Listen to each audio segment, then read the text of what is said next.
Volcanic eruptions are one of the most powerful forces on Earth. From spectacular lava fountains to deadly explosions, they can bury entire cities under superheated clouds of ash and gas, or turn quiet rivers into seething torrents of mud and debris. Scientists are struggling to understand these unpredictable time bombs. We were taken by surprise by what turned out to be an unprecedented event. We'll circle the globe, profiling some of the most significant eruptions of our time, each more devastating than the last, each leading to a potential ultimate eruption that could change the world as we know it.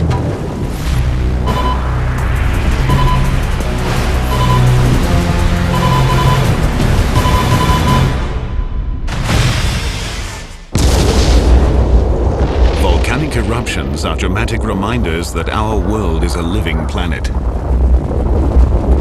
Their destructive force is 4 billion years old, a force that commands respect. Volcanoes combine the beauty and the beast, the power to create and to destroy. From the very beginning, they've served a vital function, releasing heat, gas, and minerals from deep beneath the Earth's crust. These byproducts proved vital to human life, creating the Earth's atmosphere. If volcanoes did not exist, neither would we. To me, they're one of the most beautiful things you can ever witness. But to the people who live under them, they're the most terrifying and destructive thing you can ever witness. Cameraman Jeff Mackley's mission to film the world's volcanoes comes with risks. On one mountain, he avoided death by moments when a lethal mixture of hot gas and ash just missed him. There was a loud roar like a freight train, and a pyroclastic flow came down the valley that we'd just been in. So, yeah, another 5 minutes either way, it would have been curtains for us. Mackley risks his life to record volcanoes' beauty. Others risk theirs to record their power. Many of us have experiences that could either have gone one way or the other depending upon just something small that happened. In the past 60 years, volcanic eruptions have killed at least 27 scientists. Even so, their quest for knowledge continues. On average, between 50 and 60 volcanoes erupt every year. About 20 are erupting at any given moment. All are vents in the Earth's surface. Most take place within the Ring of Fire, an area around the Pacific Basin where tectonic plates collide, allowing molten rock or magma to be released. Thick magma loaded with gas triggers explosive eruptions. Thinner magma with less gas is less volatile. To compare and categorize eruptions, scientists have developed the Volcanic Explosivity Index, or VEI scale. Each notch up the scale means a higher ash cloud, more ejected material, and greater explosive energy. The events profiled here begin with a non-explosive eruption and peak with a planet-altering super eruption, one that experts say will eventually happen.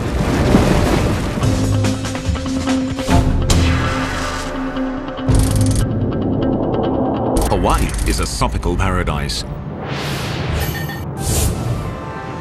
But under the brilliant sand and lush forests simmers a cauldron of tremendous heat and violence. This is the site of one of the most spectacular volcanic creations on the planet.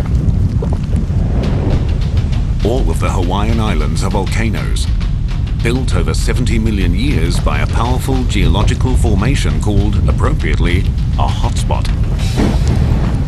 A hotspot is a narrow zone which has an excess amount of heat in it. And the heat rises, and relatively near the Earth's surface, this heat melts the rocks, and then that melted rock erupts as lava. February 1983. Kilauea, on the Big Island of Hawaii, sends lava fountains 80 meters into the air.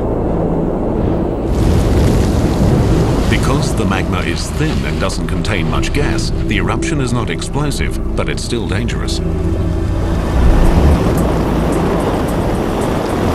For 7 years, the eruption continues. The lava inches forward, slow enough to outrun, but totally unstoppable. In February 1990, it reaches the fishing village of Kalapana. Hundreds are evacuated. It became a very painful experience, actually, to watch this because it was just creeping through town, you know. Every week or so, another block's worth of houses were gone. Residents have time to pack up their belongings and, in some cases, their entire homes. Others can only watch as the lava destroys their past. We moved out that afternoon, and 2 days later, our home was engulfed by flames. And we were able to watch the lava come into our yard. By December, the entire village is gone, buried under more than 15 meters of molten rock. Behind me is the eastern edge of what used to be the town of Kalapana. In 1990, there were about 150 homes out here, and they've been buried by about 5 stories worth of lava. Despite the hardships caused by the volcano, some Hawaiians see beyond their personal tragedy. They respect the power and the beauty of the lava, a force they worship as a goddess named Pele.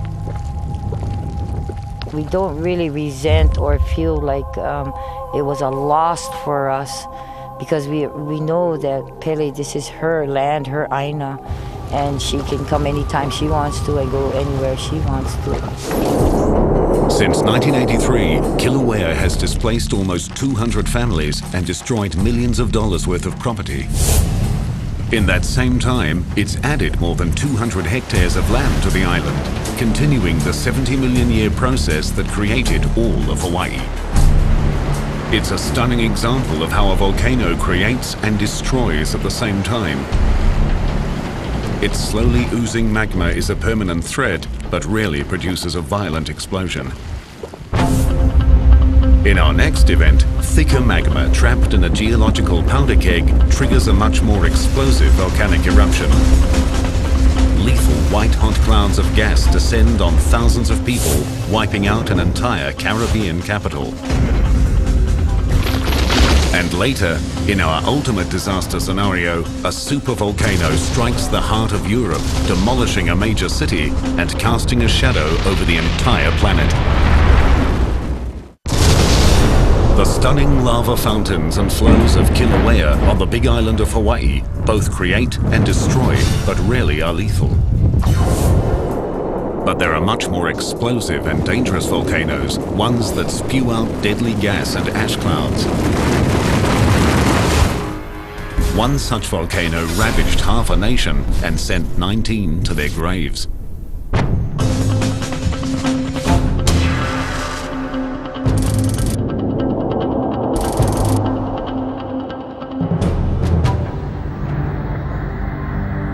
Montserrat is a lush and tranquil Caribbean retreat. But in 1995, the Soufriere Hills volcano, quiet for nearly 400 years, rumbles back to life. Over the next 2 years, multiple eruptions shoot ash thousands of feet into the air. The capital of Plymouth is evacuated twice. Each time, the residents return, hoping the volcano's rage is over.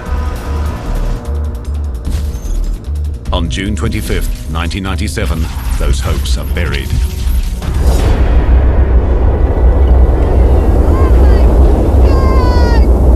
At 1 p.m., a giant ash cloud erupts nearly 10 kilometers high. In the next 30 minutes, close to 800-degree mixtures of ash and rock race downhill at more than 100 kilometers an hour. The lethal clouds are called pyroclastic flows. Roy Daly lives 3 kilometers from the volcano. He hears the eruption and rushes outside to see the flow racing by him, less than 50 meters away. Started to feel some heat, and the darkness started to roll over the road. So I got in my car and I sped away like crazy.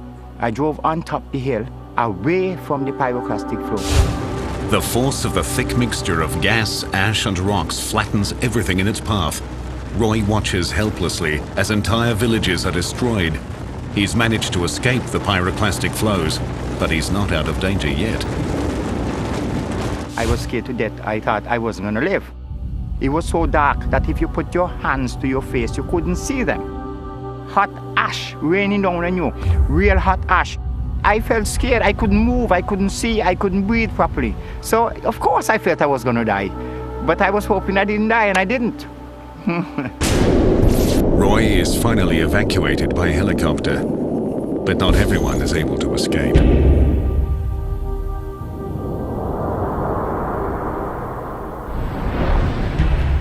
Dr. Sue Laughlin is the director of the Montserrat Volcano Observatory and a witness to the eruption. The maximum speed of pyroclastic flows on that day could have been in excess of 150 miles per hour. Even though people saw it coming, there was very little they could do to make their escape. The nearly 8 million cubic meters of flow covers thousands of square kilometers of land, damages or demolishes more than 100 homes, and destroys the island's only airport. Other than one ferry service, Montserrat is cut off from the rest of the world. But the volcano is not finished. Over the next 4 months, eruptions and pyroclastic flows continue to devastate the island. We had over 70 explosions in 1 month. Sometimes there were 4 explosions a day. Each explosion generated a mushroom cloud which rose rapidly to great heights above the volcano. Each explosion generated pyroclastic flows which spread in all directions around the volcano. You can see behind me the impact on Gage's Mountain of surges as they came over the mountain during one of these explosions and singed and burned all the vegetation there. The pyroclastic flow's toll on the island's natural resources is immense. The human toll is 19 lives. The cause of this violent and tragic eruption lies deep below the lush island. The same process that created this tropical paradise threatens to destroy it. Here, the North and South American tectonic plates collide with and plunge below the Caribbean plate in a process called subduction. The subduction takes place at about 130 kilometers depth, that's about 80 miles below the surface of the Earth. As the plate goes down, parts of it melt, and this forms magma. And the magma works its way up to the surface over many thousands of years. Unlike Kilauea, the Soufriere Hills volcano produces thick magma. Over thousands of years, it forms the classic steep volcanic cone called a stratovolcano. The magma contains a variety of gases, all under intense pressure. It slowly rises until it reaches the Earth's surface when the pressure is released. Just like a bottle of champagne, the gases suddenly expand and the volcano violently erupts.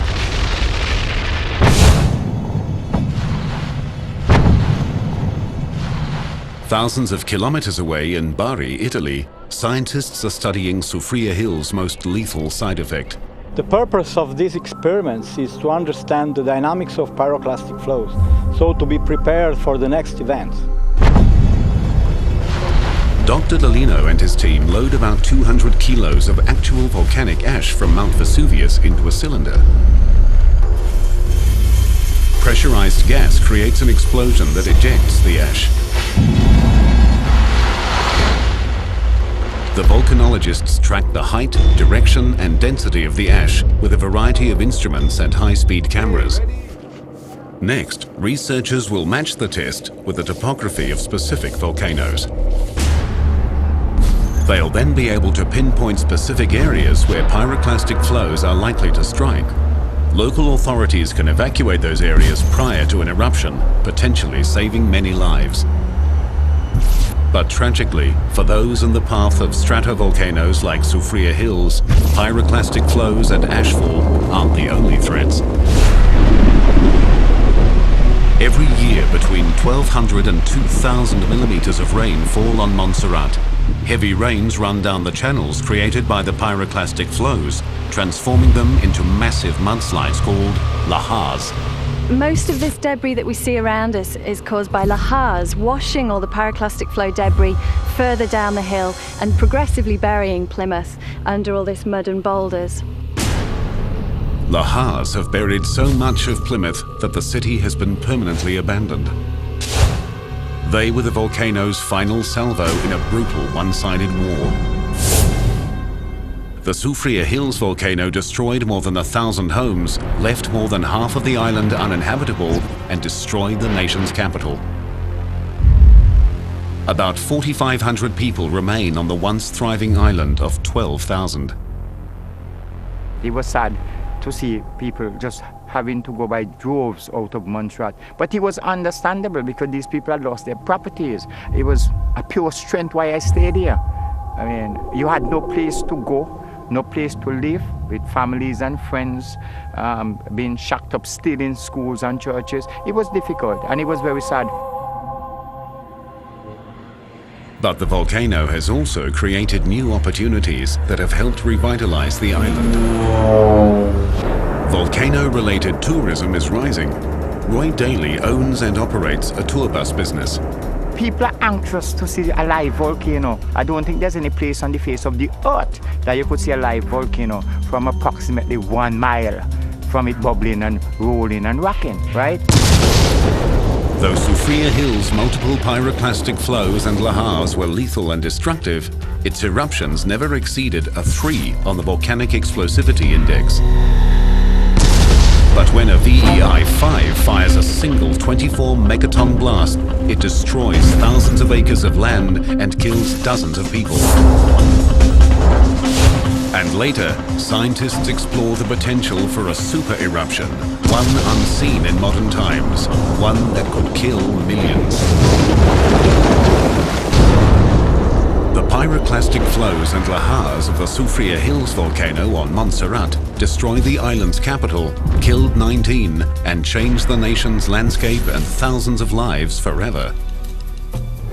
In 1980, America's Pacific Northwest experienced a different and rare type of eruption that acted like a giant cannon blast, flattening entire forests and killing dozens.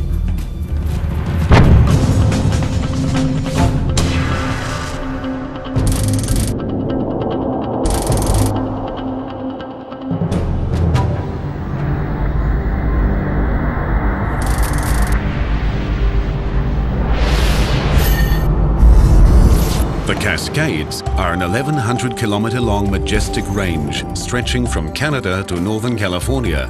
Hundreds of thousands of hikers and skiers find refuge and adventure here.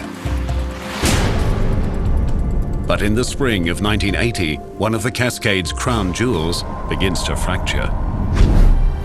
In March, small earthquakes ripple deep below the peak of Mount St. Helens. After more than 120 years of slumber, the mountain is awakening. On May 17, Keith Ronholm, a geophysics graduate student intrigued by the mountain's activity, decides to get a closer look. Mount St. Helens was erupting about every 5 or 8 days. I had gone to a place called Bear Meadow to try to get a view of one of these small summit eruptions. Ronholm gets far more than he bargained for. At 8:32 on the morning of May 18, a magnitude 5.1 earthquake rips through the volcano's north side.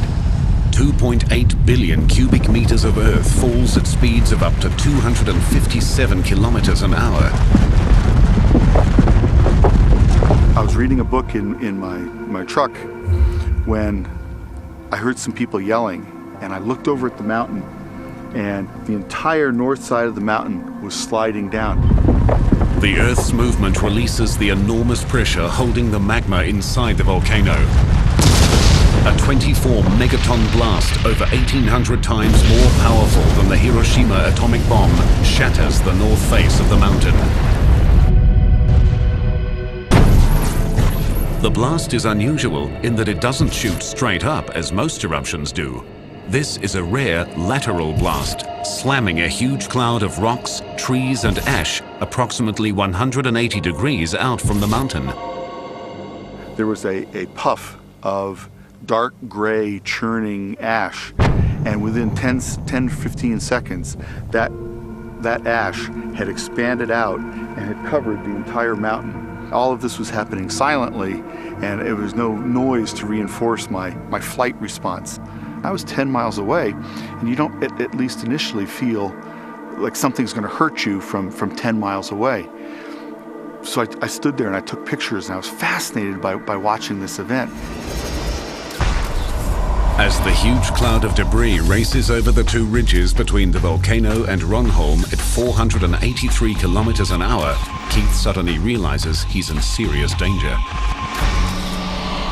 As I'm driving out, I took one last picture over my shoulder, and it's a little motion blurred, but I couldn't take time to frame it or stop because I was driving. And I remember looking back at the little parking area, realizing that I was the last person to leave and thinking maybe I'd waited a little bit too long because this cloud was rushing towards me. Luckily for Ronholm, the strongest part of the blast heads north and northwest. The portion that's heading northeast, directly towards him, has less energy, allowing him to escape down the mountain. The lateral blast spews ash and gas up to a height of 24 kilometers. Less than an hour later, a vertical eruption sends more ash skyward.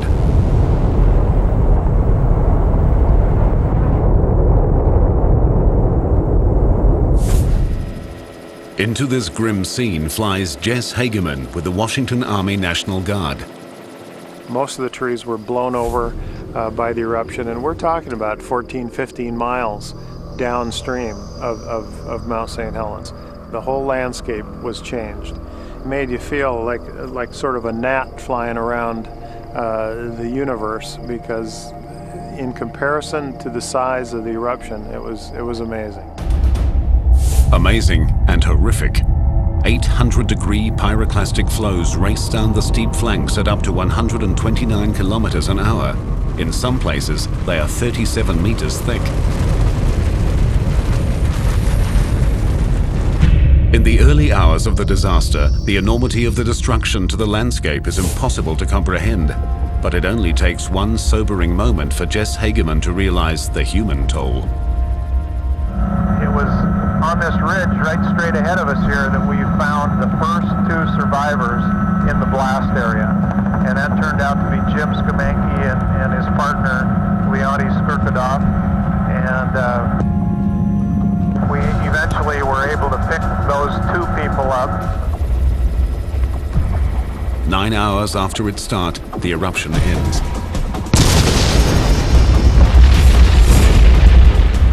Scientists struggle to comprehend the enormous scope of the event. Before the eruption, Mount St. Helens stood at 2,949 meters tall. Now, it's 401 meters shorter. The blast destroyed enough trees to build 300,000 houses. Thousands of logs still litter Spirit Lake, 5 kilometers from the summit. The volcano shot out more than 508 million tons of ash that spread across the entire US in 3 days. 2 days after the eruption, geologists get their first close look at the desolation. It was like walking on the moon. I have never seen anything like it. This entire area, which is 600 square kilometers or 230 square miles, was totally devastated. There wasn't a living thing in that entire area, not an insect or a bird or an animal. There was only one color, and it was this gray color of the deposits. The ground was covered with hot rocks, and there were fumes and hot gases coming out of the ground all over the place. In the months following the eruption, teams of experts carefully study every facet of the mountain. One oddity of Mount St. Helens was that some people heard the eruption as far away as Canada, but eyewitnesses like Keith Ronholm, just 16 kilometers away, heard nothing. Because of the way the temperature structure in the atmosphere gets cooler with height, that the sound waves from explosions are bent away from the surface of the Earth. And when they reach the stratosphere and the temperature again increases with height, they're bent back down. So no one between 6 and 60 miles from Mount St. Helens heard the May 18th eruption. Since 1980, the mountain has experienced tens of thousands of small earthquakes and numerous minor eruptions. Most significantly, since 2004, the volcano has been continuously erupting lava, creating a giant lava dome that is still growing today. It's volcanologists like Rick Lahusen's job to find ways to monitor all of this activity. What we needed was a way to get our instruments out there very quickly without putting people on the ground in harm's way, and yet still be able to monitor changes in the eruption.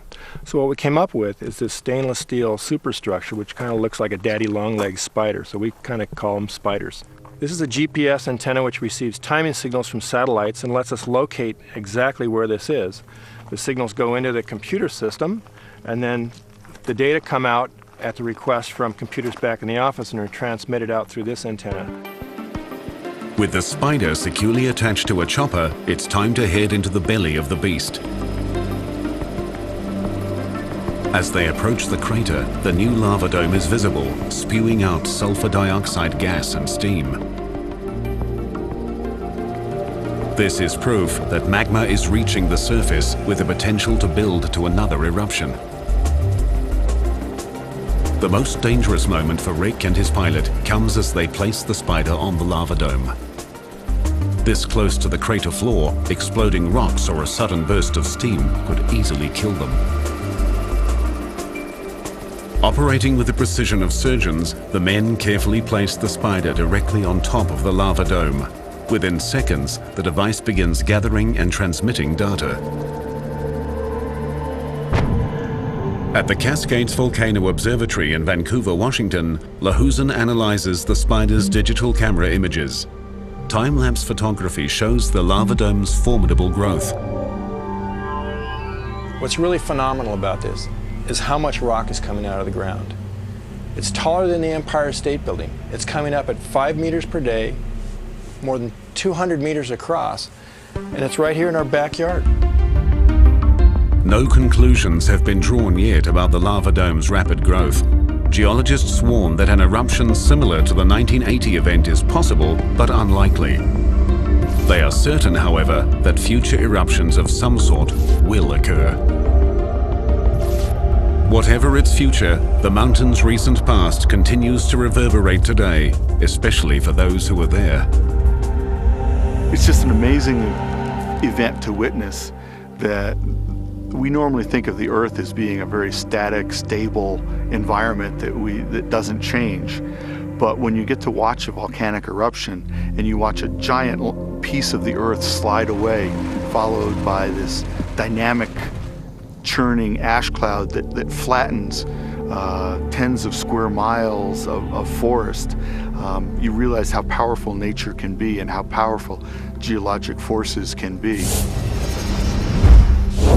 Mount St. Helens VEI-5 lateral blast destroyed a massive amount of land and killed 57 people. Just one notch up the scale, a VEI-6 volcano kills hundreds when its huge eruption is followed by a long series of deadly side effects. And later, scientists reveal the unthinkable effects of an ultimate eruption that they guarantee will happen sometime in the future. The VEI-5 lateral blast eruption at Mount St. Helens flattened 600 square kilometers of land and killed 57 people. But there's one volcano that's in a class by itself. It killed hundreds, afflicted millions, and affected the entire planet. Its eruption was just the first in a series of tragic events that went on for days, months, and years that continue to this day.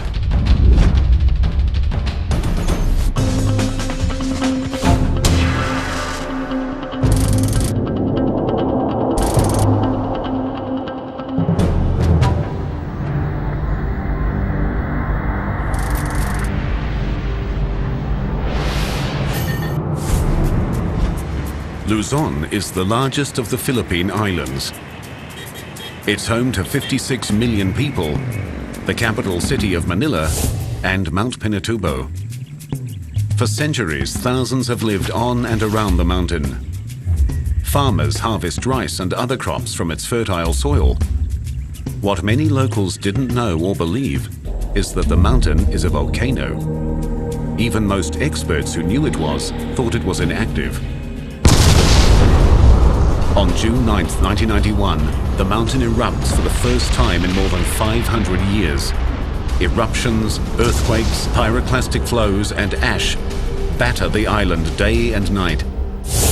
Geologist Dr. Kelvin Rodolfo arrives 4 days later. The amount of ash was falling so thickly you couldn't see any more than 20 feet. There were pieces the size of chicken eggs that were landing on us. On June 15th, a massive eruption spews 5 cubic kilometers of volcanic debris 35 kilometers high. The top of the mountain collapses, triggering a series of large earthquakes. Rodolfo is one of thousands trapped in the city of Olongapo, 33 kilometers from Pinatubo. I was terrified continually during the eruption. Every 3 minutes or so there was a noticeable tremor, one of the magnitude that would cause you impulsively to want to run outside of a building. But outside, the scene is equally terrifying. Reddish lightning was darting horizontally above people. And the claps of thunder were practically simultaneous with the lightning. This intra-cloud lightning is caused by static electricity in the ash cloud. It's seldom dangerous because it strikes horizontally instead of vertically. Still, fear of the conditions outside stops many locals from sweeping the ash off their roofs. Something that will have fatal consequences. On the same day as the eruption, a typhoon strikes Luzon. The heavy rains mix with the ash. Since ash consists of fine particles of rock and minerals, adding water turns it into a cement-like substance. For those with several centimeters of ash on their roofs, the mixture is a deadly one. The passing typhoon saturated the ash with water, making it a lot heavier, causing roofs to fall in and pull the walls of houses in after them. As if that isn't enough, vast pyroclastic flows fill the valleys around Pinatubo with debris. Once again, the typhoon turns a volcanic byproduct into a lethal weapon, lahars.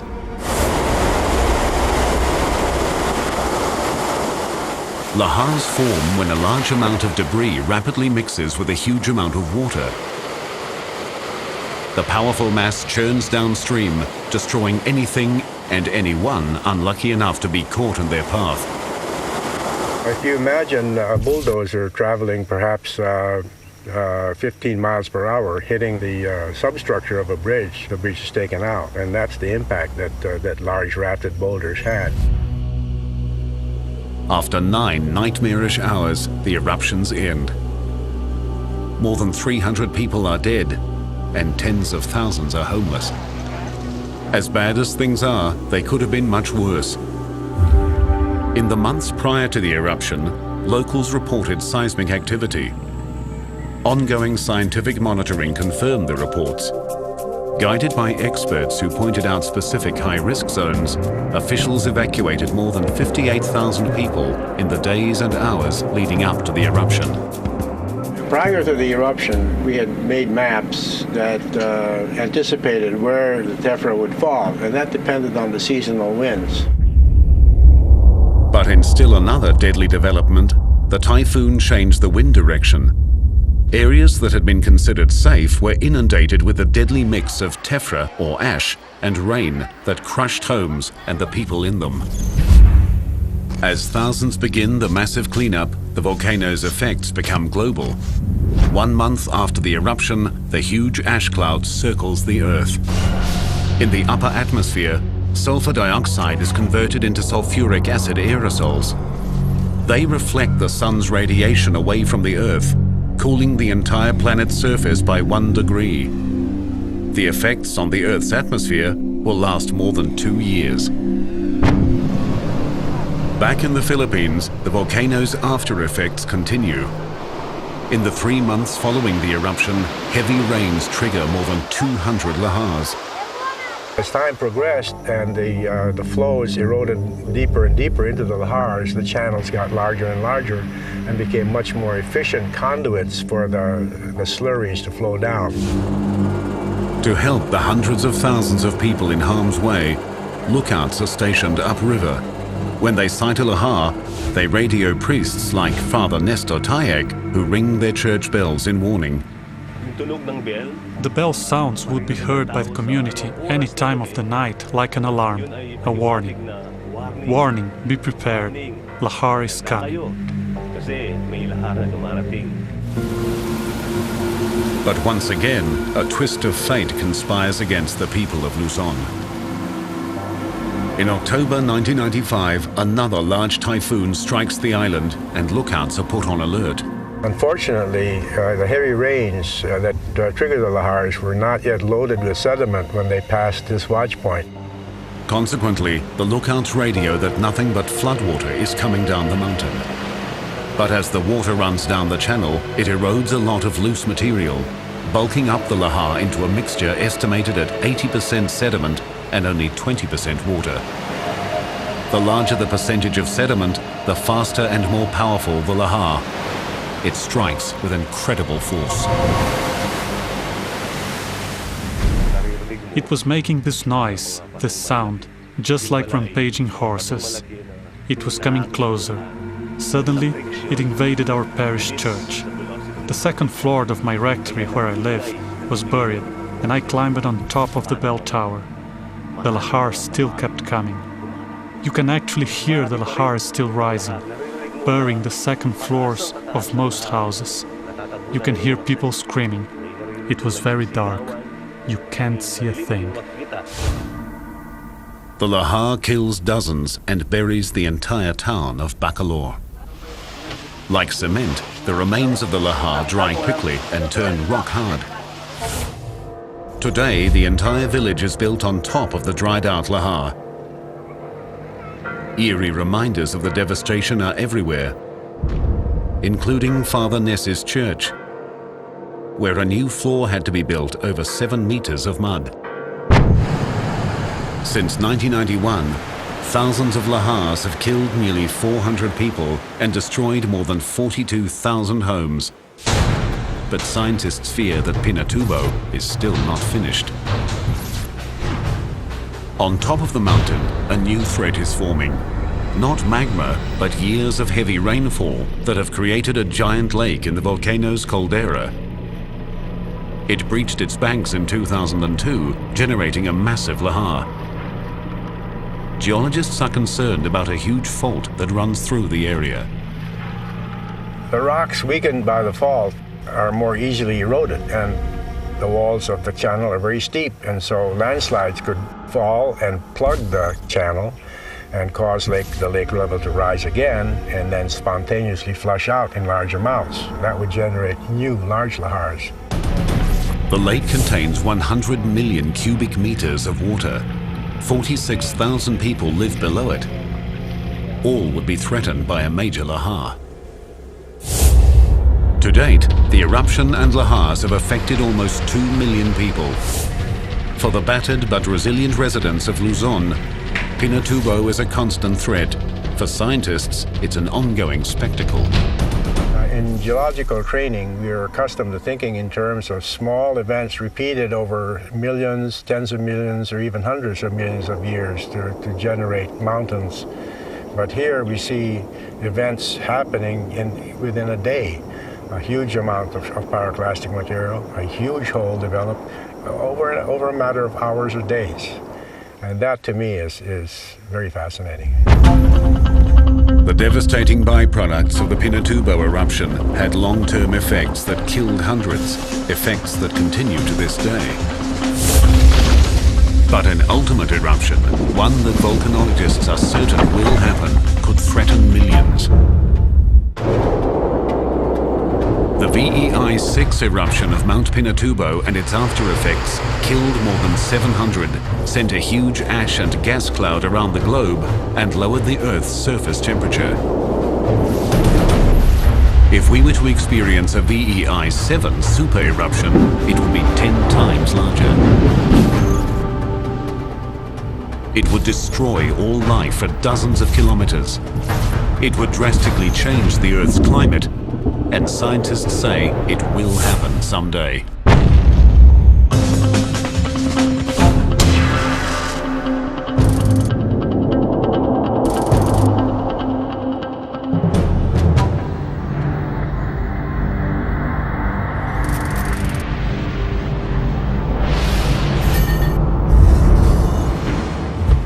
The 5 million people in the Naples, Italy area live in the highest volcanic risk zone in the world.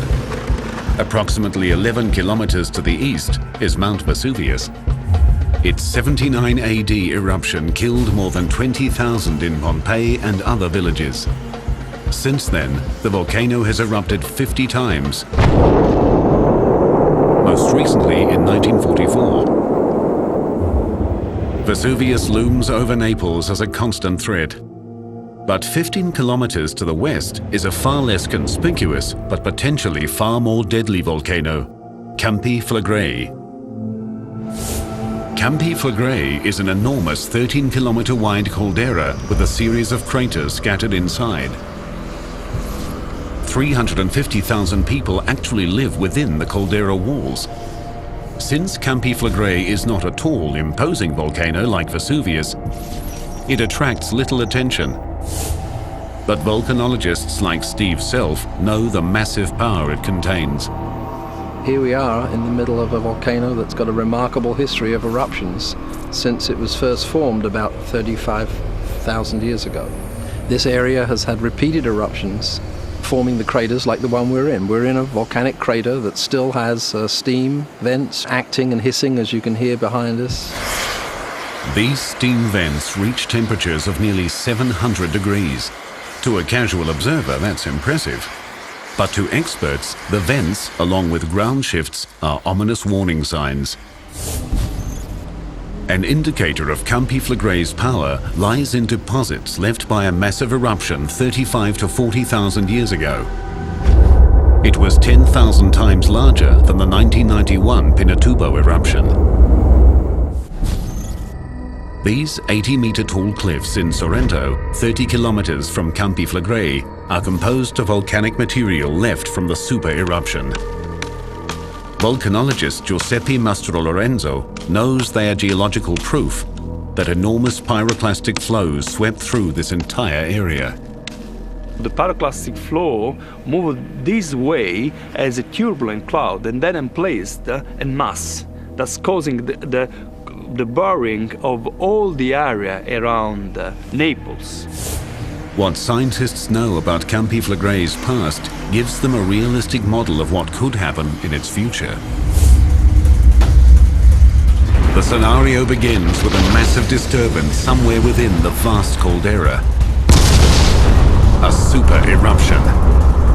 More than 242 cubic kilometers of dust, gas and pumice hurtle into the air. It would bury very large areas, the size of a major city or more, in thicknesses of ash that are hundreds of feet thick. Enormous pyroclastic flows race from the volcano at near supersonic speeds. Buildings that aren't already buried by ash are knocked down by the force of the flows, or incinerated by their 800-degree temperatures. The once proud city is completely annihilated. The death toll from the flows and ash is apocalyptic. We can assume that in case of a super eruption, several million of people will be killed. The casualties and destruction spread far beyond the immediate area. The eruption column grows to a staggering height of 30 kilometers.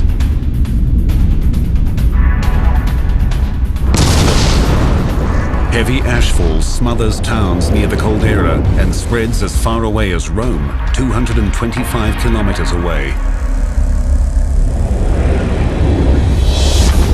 The city is pelted with more than 20 centimeters of ash.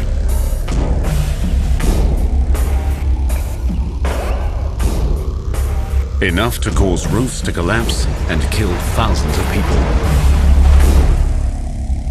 Smaller amounts of ash fall across Eastern Europe and parts of Asia, but even small amounts of ash cause big problems. Even a dusting of a few centimeters would create total disruption to transport systems, to water supplies, to things that we regularly rely on in our daily life. Enough to bury plants, enough to strip the branches and leaves off trees and things like that. The enormous quantity of ash and sulfuric dioxide released by the volcano triggers a planet-wide condition, one affecting millions.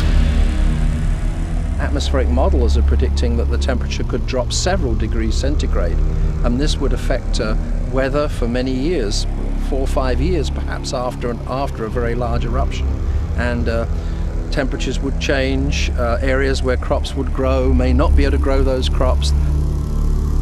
Huge areas of vegetation would die. Millions could starve to death. Ultimately, the entire planet and everyone on it would be dramatically affected. If you consider the number of volcanoes, supervolcanoes around the world that could potentially produce super eruptions, recognizing the fact that there are probably several out there that we don't know about yet, we've still got a huge amount to learn about this scale of volcanism, then there's possibly something like a 1% chance that an eruption could happen in the next 100 years, which is quite high actually. High enough for scientists to urge discussions of this type of disaster in the international community. Volcanologists know that there is no way to prevent an eruption. So they learn from the past and study the present in order to help mankind prepare for the future.